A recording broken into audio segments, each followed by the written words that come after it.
Oh, hello, hello. How are you this morning? This is, 1100 WSGI. I'm U-Turn LaVern, and yeah, this is one street over. What's going on one street over from where you living? One street over from where I'm living. There's a bus that I got behind this morning, Bill. And, you just have to, when school's in session, you just really need to give yourself an extra 5 minutes wherever you're going, because you could get behind one of those big yellow things. School buses make it more than that. You better, well, this morning, and you've got to make sure the little ones are seated and all that kind of stuff. So it takes minutes. You have to really keep your patience, on the buses. And keep in mind, too, next week it will be darker when we're headed to work because we're going into daylight savings time this weekend. And so, we'll have more light in the afternoon, but of course it'll be a little bit darker as the buses head out. I stay very mindful of the buses because my husband does a bus route before he goes and teaches. He does 2 bus routes, actually. If you read the paper, I wrote an article about daylight saving time and all that this week. Well, we could have. Bill is in here.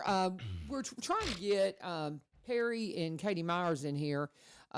She has Katie Did It Business. They were longtime sponsors here, and Perry has Perry's Music, and has the kids get together for bands, and they're going to be coming up on their summer schedule with the kiddos, and I just want to get them in here to talk about it. And they just had a conflict this morning, couldn't make it, so I reached out to Bill, and I'm like, this is kind of a teaser for Monday, because Monday will be History Monday. Yeah, that's right. I hadn't worked up anything for that yet. Well, but there's so much, because like you said, we could talk a little bit about daylight savings time. It's my husband and I, we get up and walk super early, and it's still dark out. And I said, don't forget, we're springing forward this weekend. I said, so at least it'll be light when we get home. Maybe we can get some things done.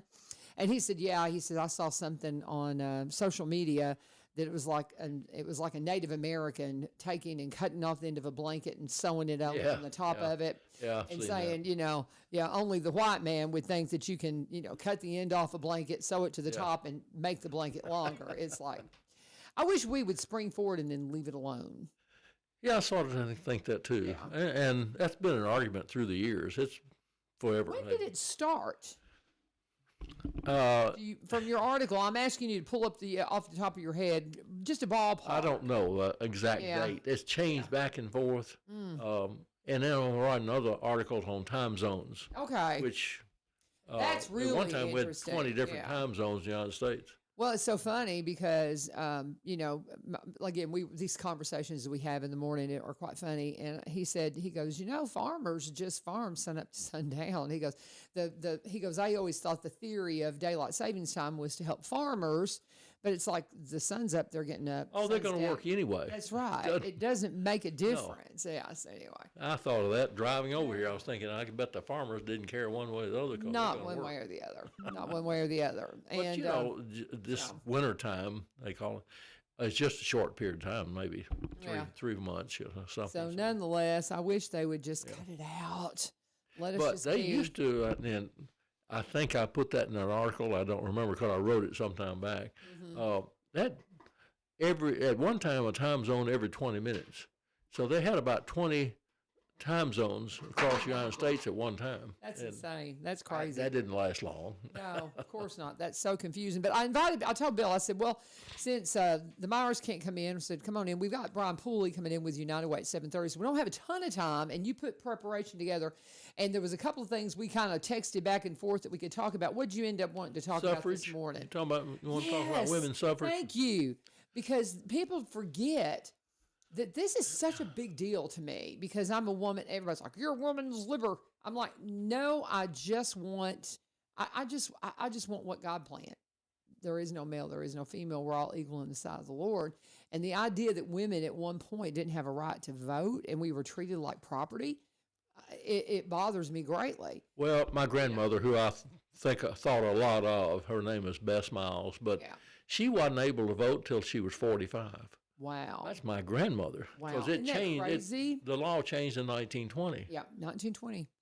But I was looking up the word suffrage this morning. I thought, I don't know what that means. And it doesn't mean suffer at all. No. That's the first ring in my mind was. But it's related to a piece of pottery used in Greece. They used to cast a vote with. They'd take a pot and break it up. And the little pieces, they'd take a little another rock or a pin or something and scratch on that pottery the person's name. But what they were doing, they weren't voting for somebody, they were voting to exile somebody. And so the villages and towns, if they wanted to exile somebody, they'd take a pottery, break it up, write their name on it, and they're out of town for 10 years. That's where the word suffrage, it was about casting a vote, basically. Yeah, it came from a Latin word, suffragium. Huh. So, that's interesting where that came from. Most people think of suffering. They must have suffered, but it has nothing to do with the word suffer. Well, and the reason why I brought this up is this is Women's History Month. And that's the reason why, because I think this is the actual, when the vote was passed where women got the right to vote, and there's a monument in downtown Nashville because people don't really realize we cast the final vote. The last one. Did you have some details on that? And I think this is absolutely fascinating. Because it's kind of funny in a way, is what I've heard, and I've not studied it much, but. They had to have 36 votes for the state, and Tennessee was the 36th vote. And this is about ratifying the Constitution, right? Was this like, what was it? Because was there, this was 1920, when they had this vote and ratification of the 19th Amendment. Yeah, that's what I'm saying. And they had to. Tennessee was the last casting vote to ratify it. Right. And they argued over that for a long time. And finally, one man's wife influenced him. It was his dad. It was his mama. Told him, don't you come home unless you vote. It was his mom. I thought it was his mama. Yeah, you're right. His mama. I'm going from long-time memory, though. Yeah. But when I found out looking at it, Mississippi was the last officially state to ratify the 19th Amendment. Okay. Which granted women to vote. And that was in 1984. Oh, really?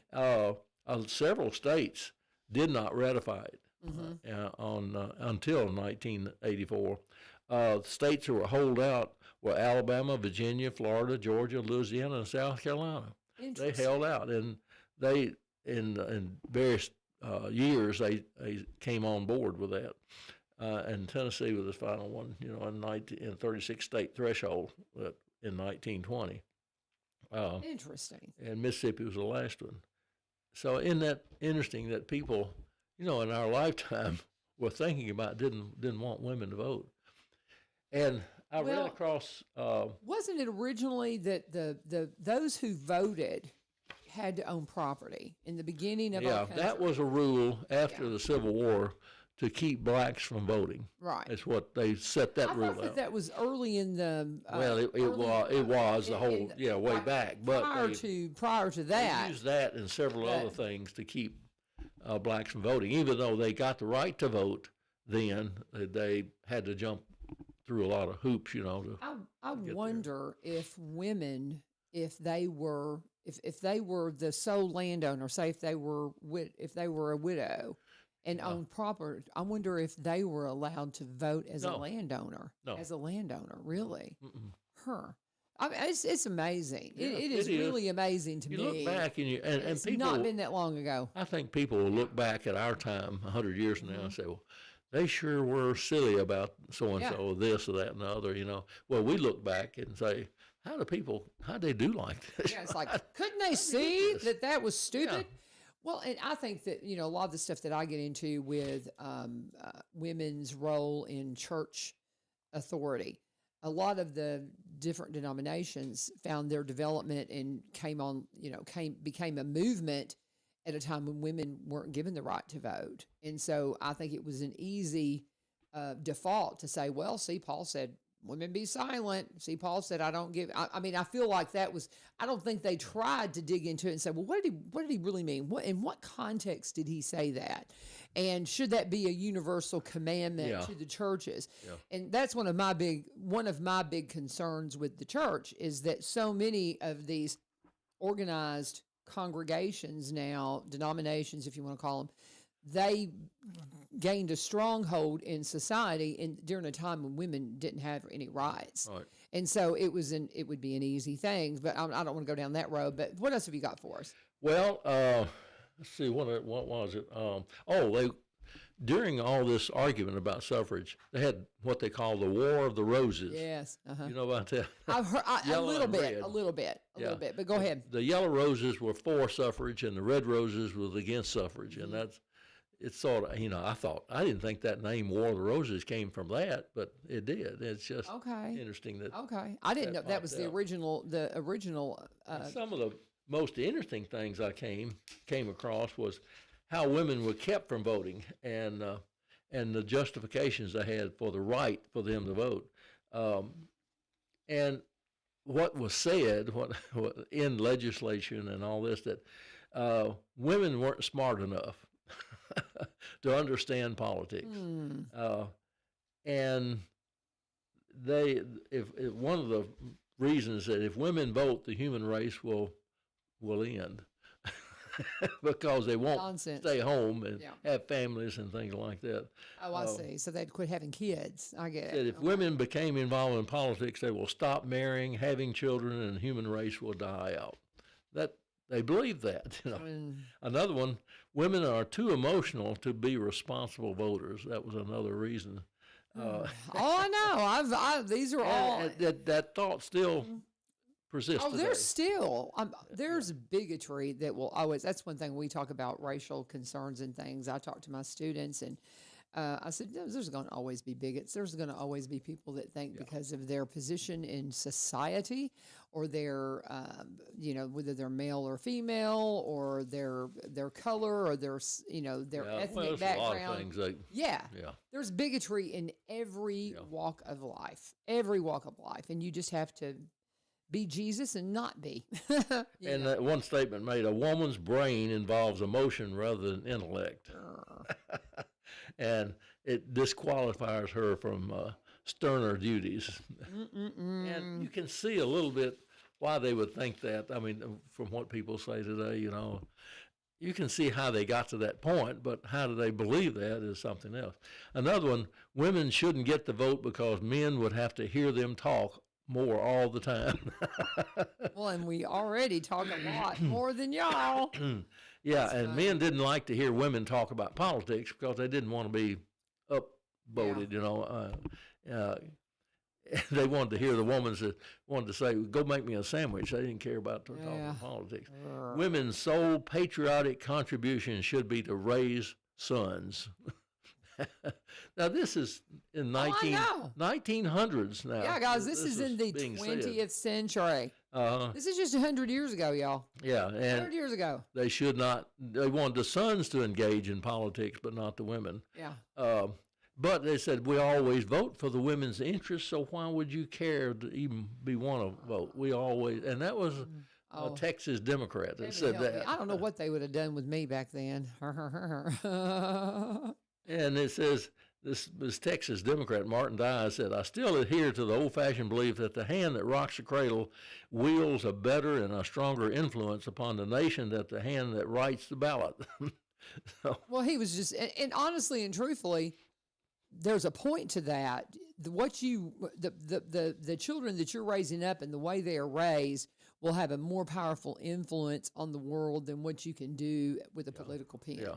And I would agree with that statement. I think it was probably not intended. Well, like I say, it's a little bit of good truth in everything they said. That's the thing. When people accuse me of being, you're a women's liberation person, I'm an equality person, period, across the board. But there's still some things I'm better at than men, and there's still some things men are better at than me. And I accept that, period. Yeah. It's no big deal. We're made different. But then I could get into the Ezra Kenegdo of it all, and then you get, into the Genesis, what God spoke over women, and oh my goodness, there's a book out, Bill, that I've got to read that I've had recommended too many times.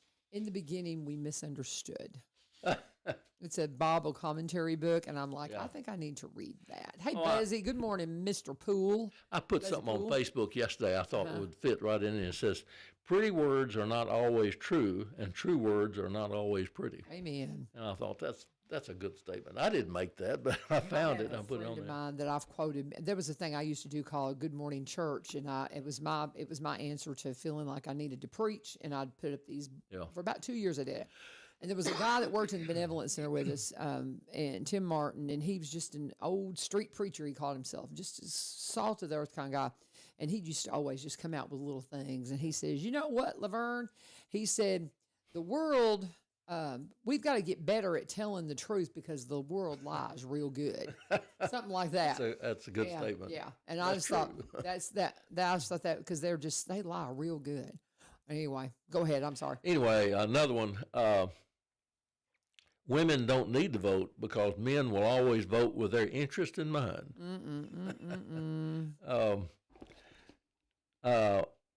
It said women were always represented by their husbands, sons, and brothers, so why should they vote? And the funny thing I ran across that the women's suffrage movement was also had people against them that were women. There was a women's group that was against suffrage, and that, of course, gave more steam to the men's side, doing that. And this was going on in England as well as over here too, so. Well, and they say that it really got its start in Russia. I something I had read about that. Yeah, that it was in a Russian factory that women were being abused in the way that they were just, given no rights, and they started protesting that, and that's really what fueled the fire.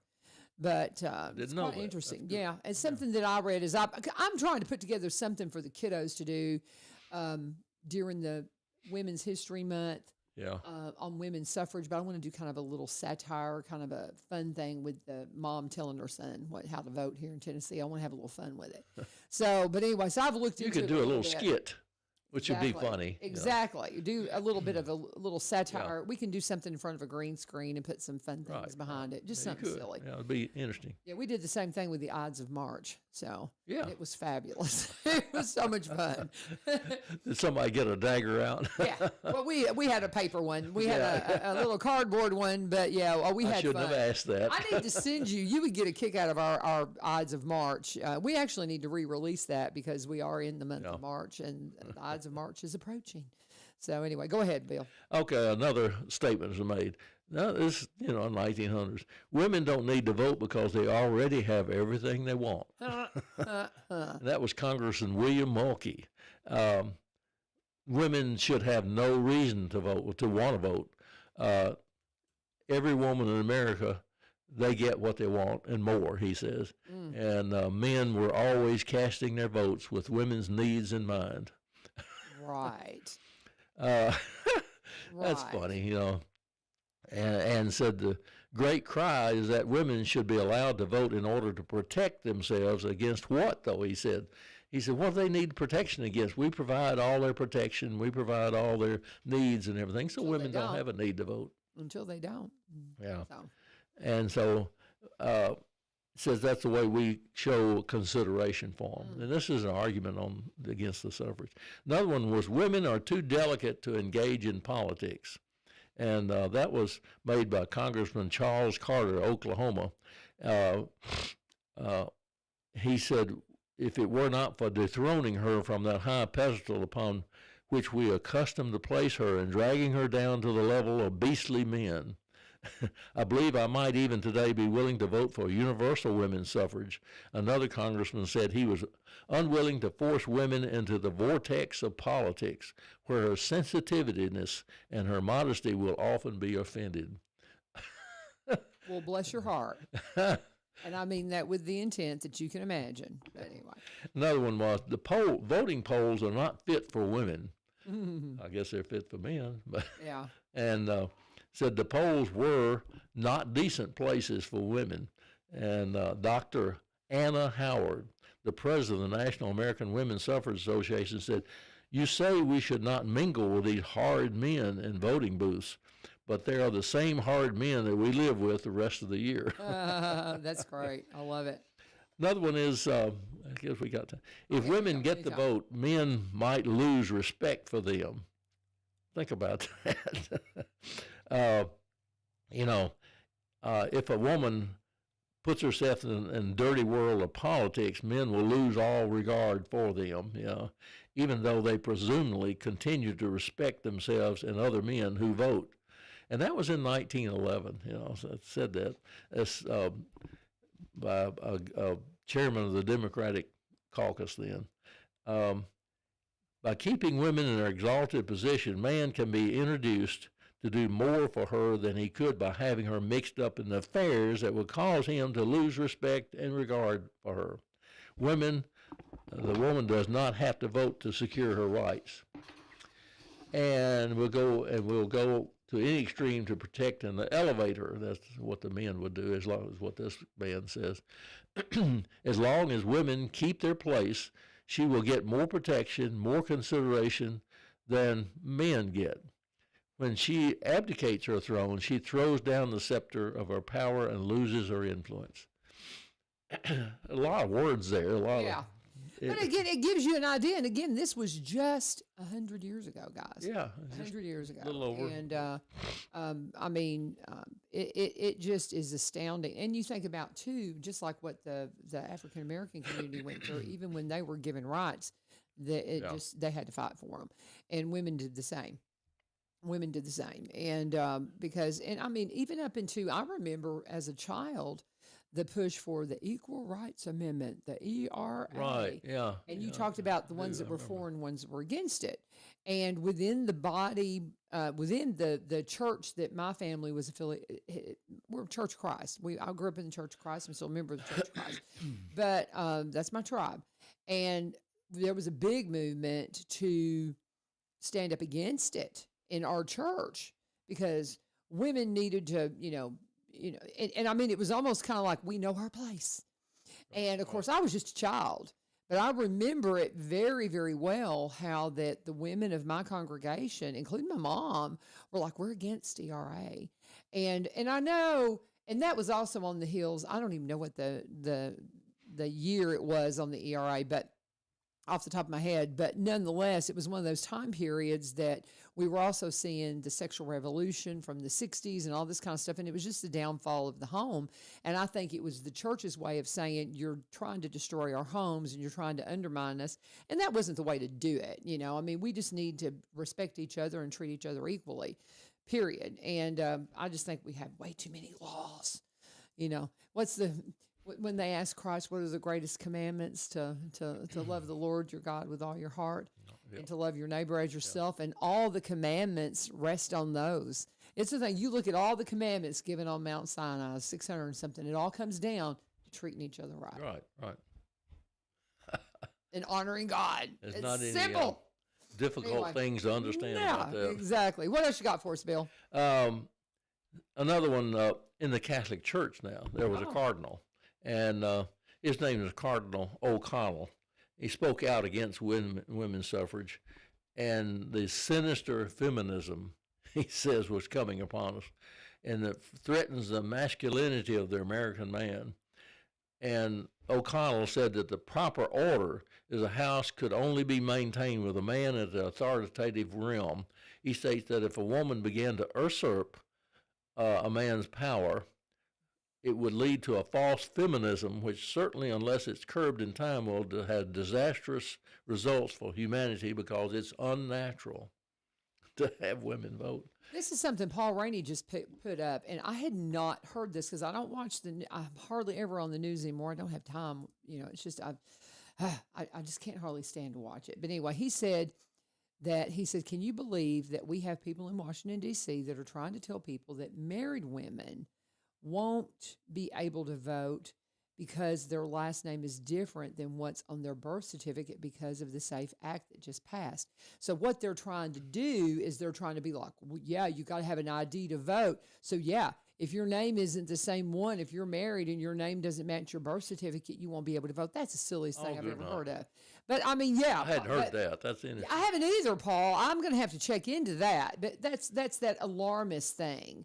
Of course you need an ID to vote. Come on, people. Are you kidding me? Yeah. It's insanity that you don't have to. I mean, we do here in Tennessee, but across the nation, there's too many places that you're voting without verifying that you're an American citizen. Are you kidding me? And in 1914, this woman named Grace Goodwin wrote an article about anti-suffrage reasons, and she said, she argued that women should not vote because our present duties will fill up the whole measure of our time and abilities, and such that none but ourselves can perform. So, well, and during that time period, you think about the 1920s, doing your laundry, preparing food, canning food, doing a garden. That was what women tasked with running the things for the home. You didn't really have time for much else if you had a family and kids. And I get that because that was our role. But as we have more conveniences and conveniences that are, full of preservatives and all that. Dishwasher. Yeah, exactly. But as we've gotten to where we are, we have time on our hands now. And, I get what she's saying because women were quite busy, but in the same sense, it's just that equality. We all have our roles, but we're all equal. And I don't know. Brian's going to come in here and say, you need to shut up, LaVern. No. Final thing I've got, during 1915 debate on the issue, a Democratic representative, Edwin Webb from North Carolina, said, I am unwilling as a Southern man to force upon her any burden which will distract this loving potential potentate or something from her sacred God-imposed duties. So there's working around. Yeah, she has these duties, but I don't want to cause that. Oh, my goodness. But anyway, that's very interesting, Bill. Thank you for, I texted him late last night when I saw that the Myers weren't going to be able to get in here. And I appreciate that because this is something that I'm currently researching, like I said, because I want to do a little satire for the kiddos. Let me put this in. They used to vote back in the colonies. They voted viva voca, which means they did it by voice. And they didn't do ballots back in the colonies for a good while. And they had many votes like that. And it came from Europe.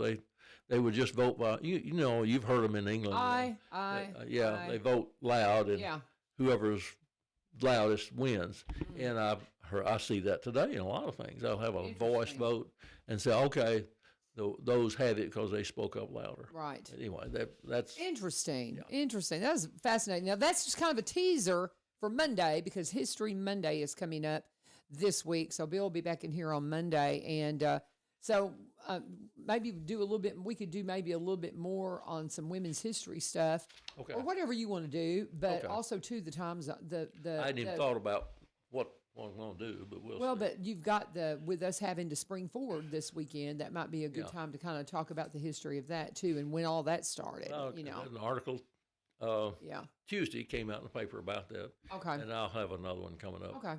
Very good. Right. Appreciate you, brother. Yes, sir. Thank you so much. No, you're fine. And Brian Pulley is going to make his way in here. And as he does that, I'm going to talk about my friends, Barry and Rebecca Richards with Exit Prime Realty, as I always do, because they're my longest running full-time sponsor, and we appreciate them so much. If you are interested in anything to do with real estate, you need to reach out to them. You're going to have an opportunity to reach out to them right here. They're going to be on the air with us on the 17th, St. Patrick's Day. Twofold reason, because they are on the board, and they're also one of the primary sponsors for the Kilgore Station Bluegrass Festival. And Mr. Kilgore was Irish, so we figure it's a good time to promote the Kilgore Station Bluegrass Festival that is coming up third weekend in May. And we'll start talking some about some of the lineup and things like that when they're in with me on the 17th. But we'll also talk about everything to do with real estate that we remind you of every day. That if you are going to buy, first thing you need to do is you need to see how much home you can afford to buy. What do you qualify for? That's the way they say it. You don't want to go after a home that you're not going to be able to get a loan for. Maybe you need something for a down payment. And you've got to think about the differences in what's available here versus maybe across the state line in Kentucky, because Rebecca has a broker that works out of her White House agency office that can still broker deals in Kentucky. Not all can. They've changed the laws up there. They've got new listings all the time. Barry had one. I'll look at that one in just a second that just popped up here in Springfield. Had a couple of them that are going to pop up pretty quick here in Springfield. But now she has one up at 310 Cardinal Drive in White House. 310 Cardinal Drive in White House, a home that just popped up. It's 3-bed, 1-bath, huge yard. So if you want to take and schedule a visit, you can reach out to Rebecca, 615-504-7425, 615-504-7425. And just a great home that might work for you. You can Google Barry and Rebecca, pull up their pages and see all the latest listings. I mentioned on Sunday, I think it was, he had 2 different calls about listings in Springfield that were about to be listed, and he got them like 15 minutes apart. There is one in Springfield. I don't know if this is one of the ones he heard about on Sunday, but there is There is Springfield three bed, 2 bath homes under 300,000. Says these are new construction jobs. It looks like that they're looking at, and he has got a listing on his page if you want to go and check it out. But there's one they've got a one that they can show you. It's at 458 Laramie Drive in Springfield, 3 beds, 2 baths, and again, it's priced at $299,900. So right at 300,000, just under 300,000, of course, and it's ready for you. It was built in 2021, and it's a beautiful little home. Great, great starter home. They're always having this is the season of open houses and all those things, and a great time for you just to sit down and talk to them about the value of your home. If maybe you're wanting to sell, maybe you want to be a realtor, any of those things, reach out to them today, 615-504-7425, 615-504-7425, or 7424. Go to sellwithbecky.com, sellwithbecky.com, or buy BUI-Robertsoncounty.com, and let them know U-Turn sent you. I could talk about them all day. If the value of a good real estate agent when you're coming to either buy or sell a home is invaluable. Yeah, it really is. Yeah, it is, because it's treacherous waters sometimes, Yes, and it having is. somebody to help you navigate it it's where this weight can go. Let me mention a couple of things. Yeah, from do your Lee thing. Marie. She threw up a couple of things that she wants me to mention. They have got coming up at the TFA meeting on Monday. Matt Van Epps is going to be there. He is going to be there again for the TVA meeting on Monday at 6 p.m. for the potluck, and then 6:30 for the program, and that's at the American Legion up in Greenbrier. So if you want to meet Mr. Van Epps, you can do that this Monday night. He's going to be there for the TFA meeting, so that's going to be a great opportunity. And she has got a special dance class coming up on Saturday, March 7th, a special Saturday of classes, and just an all-day thing. She's got 11 o'clock.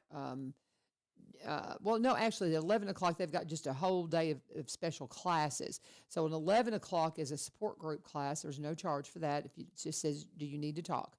And then at 12 o'clock, it's fun and fitness line dance moves. And then at 1 o'clock, stretching and low impact.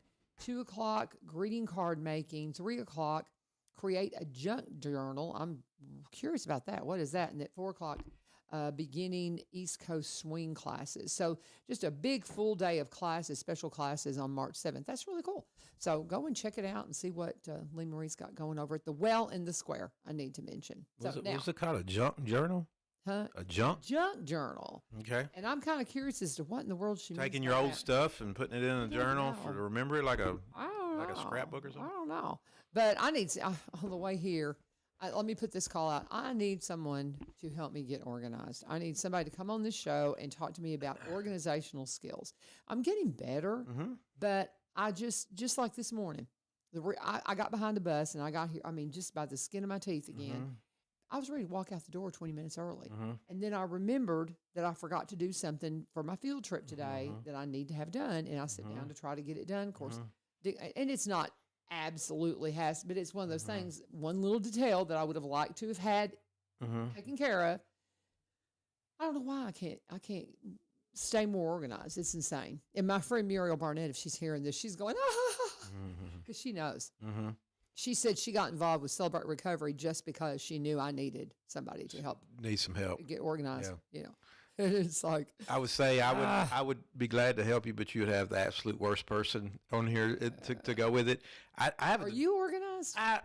About my work, yes. Okay. Life. My wife is more the analytical type A. I'm a type B. I kind of float sometimes. Yeah. I do have a to-do list typically that I run off of every day that I try to make, and then but it's mainly work stuff. It's because it's like I want to hit all that, and then I do put personal stuff, kind of make a line, and then like personal stuff. Like I need your to get. taxes. I thought about you because you mentioned that you had the list with your taxes on there, and you get your taxes. We'll done, get tax that checked off of done, there. vehicle serviced, like big stuff, or just sometimes like I got to pick up like something for the kids, one of their activities or whatever, and I need to like pick up something for that. So I put that kind of stuff in there too. It helps, but I tend to day by day. Like that's better for me if I do it, or I'll make one on Monday for sure for the week with some bigger stuff, and then sometimes I'll even put the day beside it. So if I know like I'm going to do that on Wednesday, I'll put Wednesday beside that. so that it don't feel the pressure to cross it on Monday. You know what I mean? It's like I know I'm doing that on Wednesday because I have time. So Do you do it digitally or on paper? I'm a paper guy, and then I fold it up. I put it in my back pocket, and then that way I can refer to it during the day. I will send myself notes on the phone, but I find it better to write it. Yeah. Something about writing. I like writing things down. Then I remember it better, and also like if I forget, boom, I can go. It's right there. I know people do the notes section on their phone, but like it's just better for me. And then a lot of times I have to keep it right next to my computer while I'm working. So if the work stuff's right there, and then if I have a break, I'll go, okay, I can knock out these couple of personal things in between my next meet. Okay. I'm not great at it. There are people that are. I'm amazed at them that they're able to run that efficiently. I kind of feel like I'm getting my stuff done. My bills are paid. Everybody's taken care of.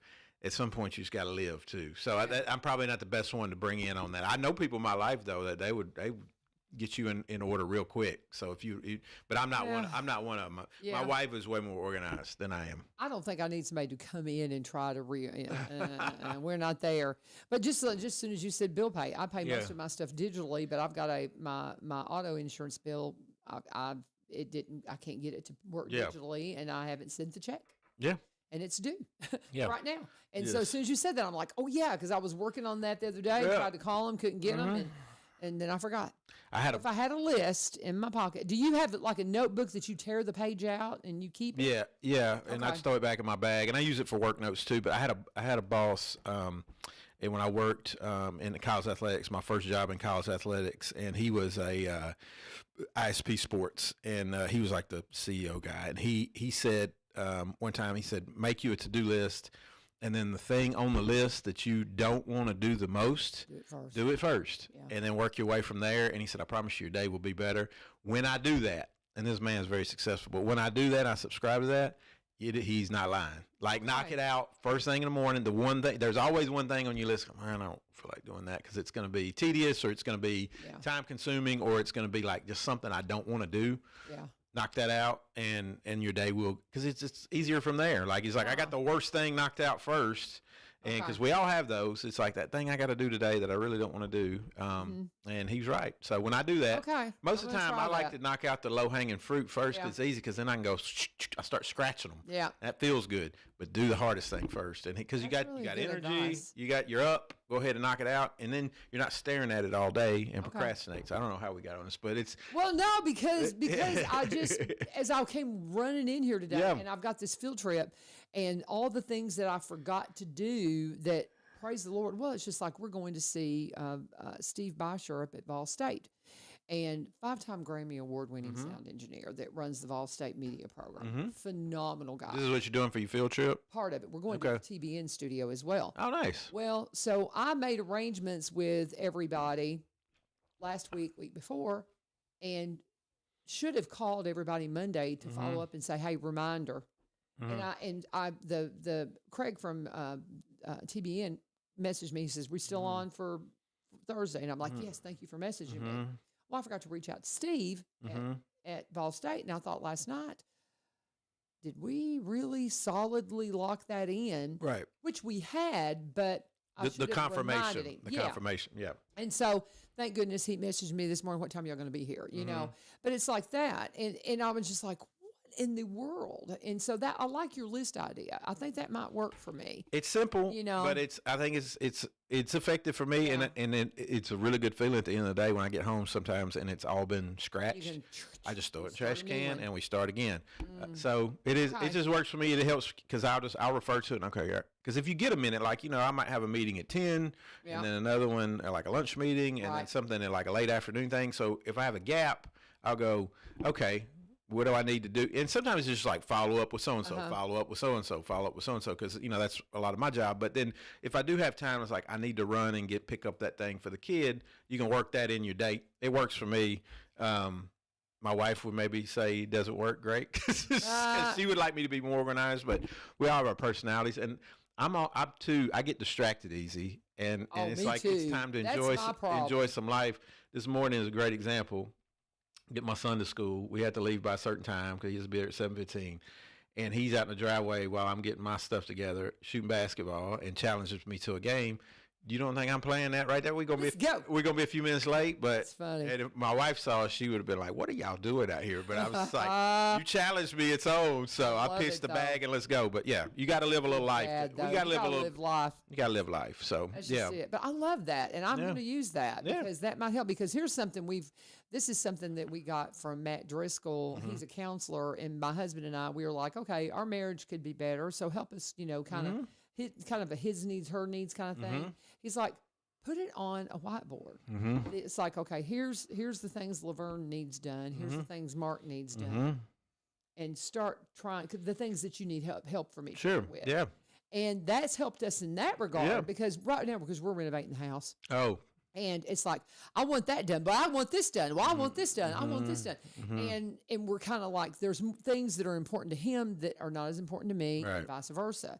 And so by putting those on that list, and the same thing too, it's like, I really appreciate it because you keep the dishes out of the dishwasher, or you do this, and you take the trash, that means a lot, making a list of the things. So it is. We're definitely. And we got the weeds. Talking to you. We got the weeds. That's okay. I need to start calling you, more and just saying, let's just talk about life, Brian. Hopefully this helps somebody. I think a lot of people struggle with it. I'm a procrastinator by nature too. I would say like something I fought my whole life is putting stuff off, especially stuff you don't want to do. And as I've aged, a little wisdom maybe come with it, little of these, like the Bible says, comes in. You start to realize if I just knock it out, I don't worry about it, and it's really not that hard. You know what I mean? It's not as bad as I've made it out to be in my mind. Yeah. This is a great segue to Vita. We could do that. Go for it. A lot of us are doing that right now with our taxes. It's sitting there staring at us, our W-2 and a pile of papers, and you're going, I got to get this done. You can get it done. So we've got one left, y'all, in person in Springfield, and that is March the 24th at Main Street Church of Christ. They're in Springfield. It's on a Tuesday. I'm pulling it up to make sure I got the details correct. Yes, March 24th. We just had one this past Tuesday. Last one in person here in Robertson County is March 24th. Main Street Church of Christ, 318 North Main Street. It's catty corner from the center. 9 a.m. to 1 p.m. You can book your appointment online. Just type in Google or Bing or whatever anybody uses, Vita locations, and it will pull up a web page and just scroll down. It's near the bottom. It's the next to last one. You can do that. You can also do it virtually. If you would rather just do it online, you can do it online. You can go to getyourrefund.org. It's open from January 31st on. Income limit is $84,000. Self-serve tax site. If you think, I can handle it, I just don't want to do it free, I don't want to pay, myfreetaxes.com. You can go to, and that is a limit of $89,000 per household to do that. And so lots of options there. Get it knocked out. But if you're like, hey, my stuff's a little bit of a mess, there's a location March 24th. You can go ahead and book your appointment today. Feel good about that. Scratch it off your to-do list. And like, I got my tax appointment booked today. I'm going March 24th, and you can knock it out that day. If you feel comfortable and want to do it online, that's a great option. The virtual stuff is great too. You'll have a counselor walk you through it. Some people like to sit down with their papers and ask questions and go through with a live person next to you. I understand that. I prefer that too. But if you can't, your work, whatever, doesn't allow you to do that, you can do it virtually. Very good. They're waiting on you. And I talked to one of our personal finance teachers the other day about the VITA program because we have so many kids, but it made a question come up in my mind, and I got to thinking about this. So if a kiddo is working and they've got a part-time job and the household income because they're still a dependent exceeds that marker. Is there an avenue for the kiddos to get their taxes done? That is a great question, and that is one I would reach out to one of the virtual counselors and do that, because that is a great. I've never been asked that question. It's a really good question because I don't know the household income, but they're a dependent. Yeah. So it's not. But they're still a dependent. They're still living at home. Still living in that house. Kids run into this when it comes to financial aid for college. I was one. Yeah. It comes into a big issue for financial aid for college, and also when it comes to if you have I've had young people in my class that they're like, I can't get a job because then it will raise our household income and we'll lose our benefits, like I've food heard that. stamps and things like that. Which I would think the kids should be separate, well, but they're not. Does. Well, yeah, and I ran into this with the student loans, which is just a ridiculous, and Pell Grants and everything else. I've navigated that water for 30 years of my life. I'm going to ask Ace that. Yeah. And I will report back on that. That's a good question because I hadn't thought about. Well, it occurred to me when I was talking to that makes sense. Shiflett about this because I was talking to him about the pilot program. Yeah, I know even like with the Pell Grants, it affects you. So you could be living with one parent, and y'all's household income could be very low. Another parent could be way up. You're not living with. It would still affect you with student loan stuff because you have to report both, which. Never made sense to me, but with the household income, it would truly just be your household. I will find that out. That's a great question. And in the meantime, I could say they could go and message one of those virtual agents, and they would probably be like, "Yay, nay," or "Here, we got to file this separately," or whatever. But that doesn't seem right because the kid is working a part-time job. That's going to be such a low income base, and how are they going to afford to go to their taxes? They expect the parent to like pay for the child too when they do theirs. I guess that's what we did. I mean, when my children were in school, they all had part-time jobs with the roofing company. Yeah, and they all had to do tax. We all had to have taxes on them, and they were done when ours were done. Yeah, I have a stack of tax forms. Files. It's like Caleb's tax, Jeremiah's, and different folders for each one of them for every year they were in high school. Yeah, I would think. I mean, if you just got a W-2, there's got to be an option out there where you shouldn't have to pay. Like I'm talking about for high school kids. And that's all they had from. I'm gonna do a little digging because I mean a W-2. It's a pretty simple. Yeah. Even I could do my own when it was just that. So I know of a kid who's working hard and he'll live with his mom for a little while, and then they'll go live with dad. I can't imagine how he would file that, because I know his situation. It's complicated, yeah. And so I'd be like, I don't know how they would reconcile all that. So anyway, but if you can find that out, I'm gonna text Ace after. Yep, I like it because that's a great question. While you're doing that, let me talk about UPS. On the heels of that, I've got all kinds of old files I don't need to keep anymore. My business, we closed it in 2009, I think. And so anything to do with that, I could shred it. I forget, how long do you have to keep your taxes on the personal side now? I don't know. I have a big old ugly folder in my deal. I just keep them. So I don't know. I don't. That's a great question. How long you have to keep it, but you don't have to keep it near as long as just if you're just doing regular taxes as you do if you have a business. So if you've got some old files you need to shred, you need to shred them. Yes. Because you don't want to just throw your personal information out there because I had a situation where when I was working in Texas and was moving into my apartment down there because I was commuting back and forth, there was a real sweet little girl wanted to help me move some packages. Mm-hmm. She goes, "Can I help you?" And I was like, "Well, sure," because I wanted to be kind of an outreach in the neighborhood. And I want you to know, within a week, there was a credit card that I had not used that somebody had tried to use. And I'm fairly certain it got stolen. Mm-hmm. You know what I'm saying? It was one of those I had a credit. It was something that I hadn't used, and it was all of a sudden I started getting all this fraud stuff. And you hate to suspect somebody, but I'm pretty sure that's what happened. Because at one point she took some stuff up and she didn't come right back down. Mm-hmm. And I was getting something out of the car and going up, and I was like, "What is she doing up there?" And I'm like, that's how quick it can happen. Yes. And I really think that happened. And this has been many years ago now, but I think it was like 2013. So nonetheless, you'd be surprised what they can do that quick with your numbers. And so you've got to shred that stuff. So they've got a shredding discount right now, 25% off shredding at the UPS store. That's where I was going with that. And you can also fill out a survey and be in the running for a drawing for a $250 Amazon gift card. This is not just your mailing store where you drop off your UPS packages and your Amazon packages. It is a place where you can get things notarized. They're your notary store. They're your print shop. they're your everything store. If you need a private mailbox, you and I have talked about how we rely on them for all of our Amazon. I've got something I've got to get back to Amazon before tomorrow. I'll be in there in the next couple of days. But they've made it really convenient now that they've got this little kiosk over to the left that you can go in and you can take care of your returns to Amazon yourself. It is just, they're a great store. Incredible customer service. Cannot say enough about our UPS store. They got hours to accommodate everybody. Now they are, sometimes holidays and stuff, they'll be closed, but they're open Monday through Friday, 8 to 6:30, 8 a.m. till 6:30. Going to be opening here in a minute. Saturday, they're open 9 to 5, and then Sunday, they're open 12 to 5. You can't beat them, guys. We compare them to Chick-fil-A employees, and I even walked in there one day, and they were printing stuff for Chick-fil-A. I mean, it's just kind of coming full circle. They are some of the most courteous, professional people. Customer service is a dying art. And they are like, it's like going back in time when you go in there as far as how good the customer service is. You better believe it. Yep. If you want to just experience great customer service, go in there and they'll help you out. And again, hang on to those coupons, that 25% off shredding. If you're like me and you always file an extension on your taxes, I know.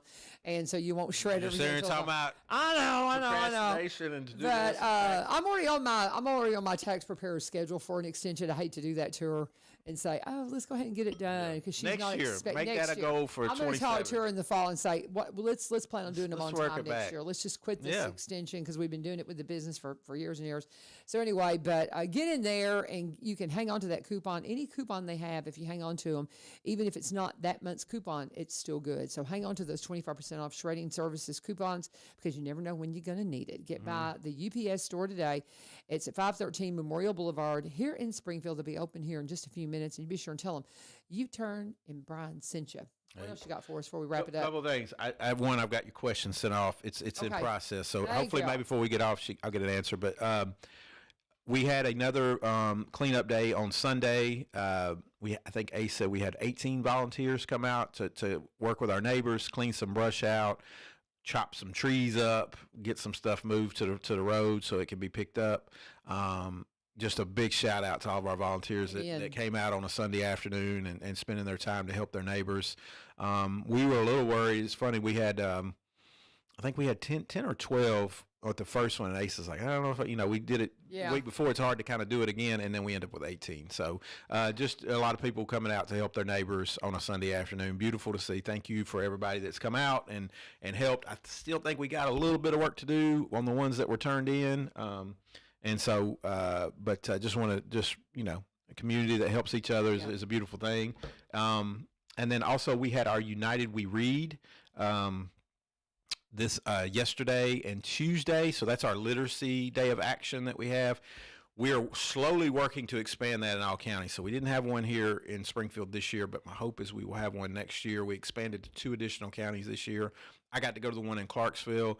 And lo and behold, who is volunteering reading it with me? Some of my Cumberland Electric friends are in there. Susie Yonkers, who I think she's like Ace. There's like 4 of her because I see her everywhere I go. You see her everywhere. Yeah, I was like, you can't be this busy. But just a really cool program. We donate books and supplies to a lot of our child care centers in the area, mainly the books so the kids can take them home. They get to pick their book and take them home. And then we have volunteers that come in and read for about an hour to the kids. And I was in there yesterday. You want to start your day off on a good foot. Go hang out with a bunch of kids under 5 and reading and involved, and the energy level was crazy and just a really cool thing. So hopefully next year that we'll be able to do it here. We'll have volunteer opportunities for that. There's always opportunities with the schools to go read too. Look for those. If that's something you're interested in, it is a low physical. You just sitting in a chair and reading to children and paying attention to them. They're going to want to turn the pages for you and they're going to do stuff, but it's like, it will bless you. I promise you. And just a cool thing. The kids were so happy to have us there yesterday, and the teachers were too, because he gave them a little minute to breathe. And we brought some breakfast in for them so they could have a cup of coffee, enjoy their breakfast while we were reading to the kids. It was just a really cool program that we're a part of and that we've kind of initiated the last couple of years. The literacy has kind of taken some turns. We did it another way. COVID hit, couldn't get in the schools for a while, and then so we've kind of adjusted. I really like what we're doing now, and hopefully we can do it in all the counties and get some people involved. It's a great way. It's a great toe dipping exercise. If you've never volunteered, it's an hour of your time. Yeah. You get breakfast, you go read to some kids. Toe in the water. You're done. And once you more. get going, you're going to do it more. So very cool. Ace texted me back. I may have an answer for you. Okay. She said, yes, working children under the threshold can get their taxes files. Rules on claiming the child, that's the hard part, also depends on how much the child made. Okay. So that's clear as mud to me. Yeah. Yeah. Well, That's we need a little more clarification. We'll work on it. Yeah. I would say in that situation, have them reach out virtually. Reach out and just look and see. Reach out virtually to one of those agents and say, I am this age, I made this amount of money, my parents' household exceeds the threshold, what do we do here? That's what I would do. Just have them actually, because that's where those people that are well versed in it, they're going to know the little loopholes and the ins and outs. I do not know that, so that's why I take my stuff and say, please help me, because I don't know how to do all this stuff. Very good. And with that, we're going to have to wrap it up just a minute, because I've got to make sure I get out of here, because our bus is pulling out of our parking lot real early. Y'all have fun. Will you be here next week? Should be. Yeah, I'll double check. Yep. Good deal. And then the next week will be spring break. I will be here because I've canceled my trip. We were going to go abroad and just leave it at that. We're just heading down to Mexico to hang out with our friends. And we decided, we're going to stay in the USA, I think. So I'm going to be here on that Thursday. And we've got TriStar coming in. We got some of the doctors coming in. Nice. So cool. that was telling you about, we're going to. Yeah, that's great. No, that's awesome. But anyway, thank you, Brian Pulley with United Way. And tell them how to get in touch with you. 615-780-2401, 615-780-2401, or come see us on the corner of 5th and Main. We're in the basement of the UT Extension office. Come in anytime. Hopefully catch one of us there. Be glad to help you however we can. All right. Thank you, guys. And this is 1100 WSGI. God bless you. Have a great day.